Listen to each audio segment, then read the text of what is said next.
Hey, beautifuls. Welcome to Underneath Your Lingerie. Today is a super special and exquisite session. Underneath our lingerie, and really what sets us apart as us as women is how we wear our bodies. And I believe that we were meant to be born and to wear our bodies as goddesses.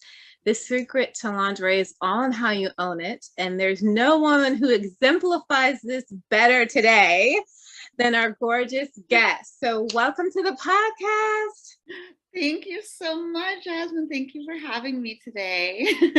Oh, I feel so blessed to have you. If you could just share a little bit about yourself. Okay, perfect. Yeah.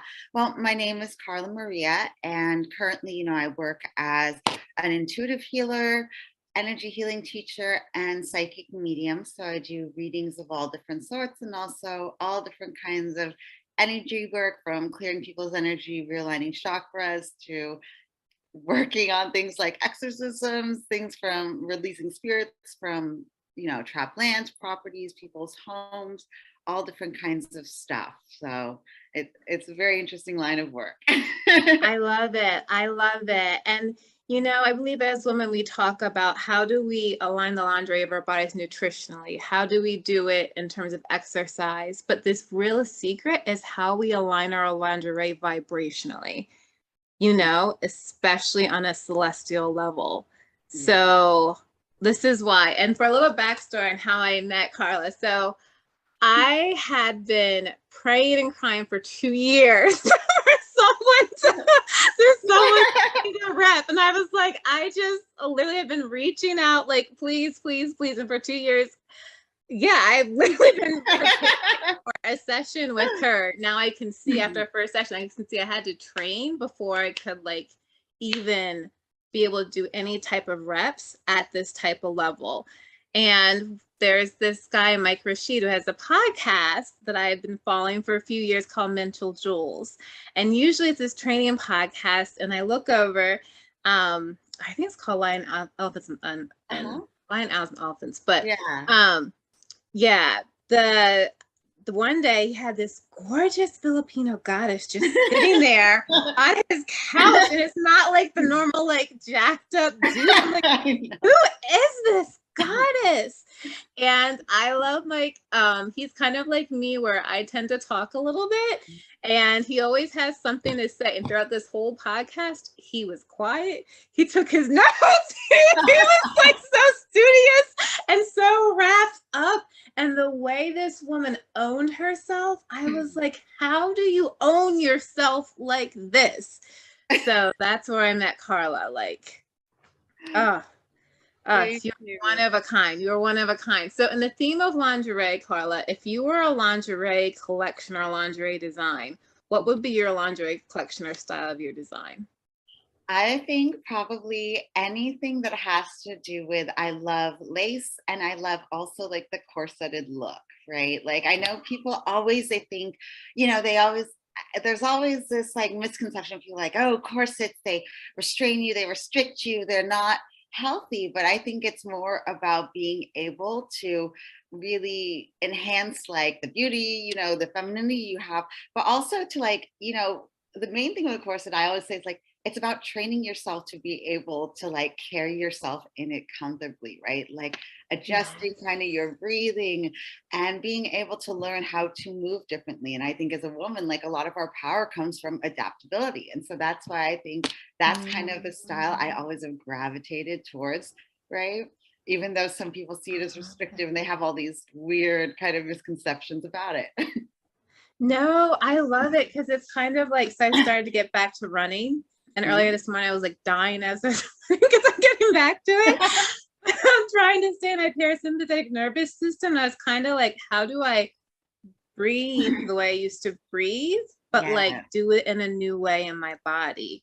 So that actually kind of ties into where I want to go today, because one thing I learned when I moved to Texas, and for anyone just listening or just coming in, my life is in the food processor. And so I packed everything in my car and I wasn't quite sure where to go. And this woman told me, this voice, I was like, where do I go? And this word appeared that from in the sky, just Austin. So I just drove everything I had to Austin.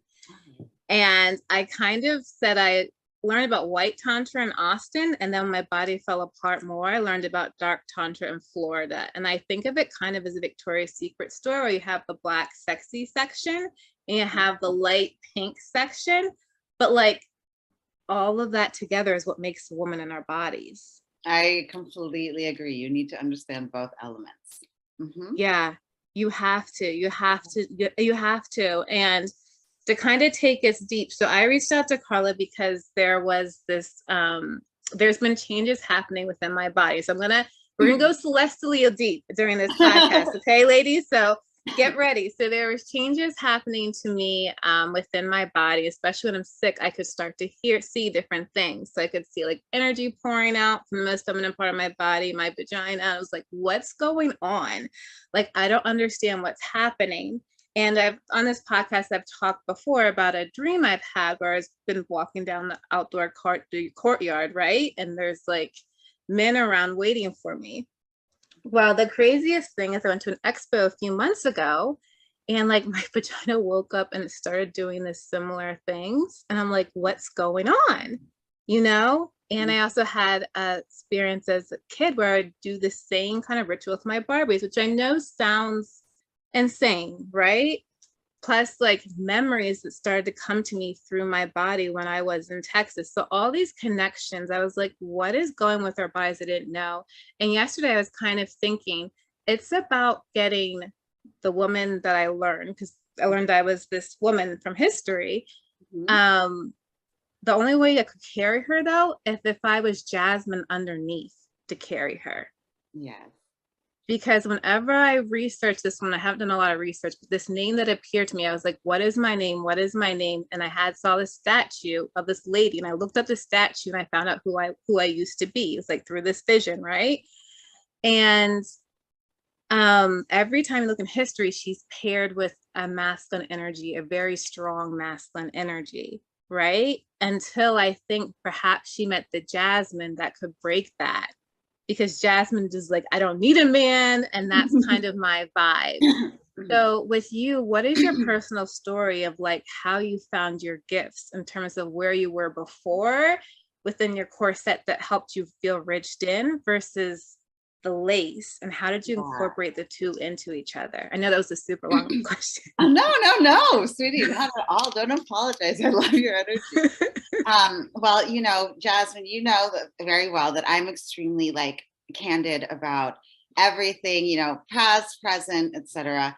And I believe that, you know, we can't love who we are and hate, you know, the experiences that shaped us or the things that we've gone through, right? Like that's the biggest part of our healing and embracing kind of everything that we are and embody today and really coming into our power. And so, you know, when I was kind of a young girl, I did have certain gifts already as a child, but I grew up kind of in an upbringing that was, you know, very strict Catholic and very traditional. And there was, you know, those types of things weren't really say necessarily accepted in, you know, my specific type of household upbringing. And, you know, I found out later in time, you know, I personally didn't like any of my gifts when I was younger because generally they were things that were not really like, I guess what people would consider positive or good, like knowing somebody was sick with cancer or knowing that a relative was going to pass away or something like that, right? Or and if I can ask, when did that start? Like, how did you notice that you had them? It started first. I remember seeing like spirits and certain things like that, or even having a connection to my,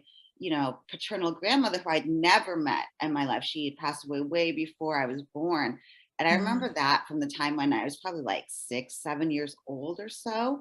But also remember even having dreams of like being harassed by spirits, you know, even like, you know, and ones that were very scary to me, like of like being sexually abused or raped by spirits and stuff from a very young age. So a lot of my, say, kind of intuitive experiences when I was young were not the most, say, positive ones. And so, you know, I was also very sensitive to people's energies. I could pick up kind of, or just know things about people. You know, sometimes I wouldn't trust or like some people. And then, you know, people would be like, or my mother might be like, why?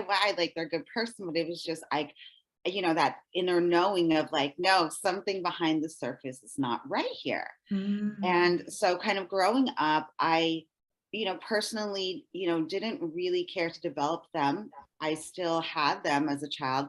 And, you know, I went through a period of, you know, a big part of my background was that I went through a lot of sexual abuse as a young girl, as a young child by like Mm. several, you know, several different family members or like, you know, family friends.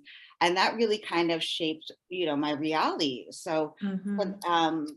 you know, what was interesting was that for myself, and I speak candidly about this because I know this is something that I've started to find out as I work with intuitive children or women in certain industries, that they would have the similar things. So I remember being a young girl and even feeling like, you know, really scared sometimes because I would have this sleep paralysis where I couldn't move and I would be Yeah. literally be molested or raped by, you know, spirits, things that were whatever, and not be able Yeah. to do anything about it. And it was really terrifying.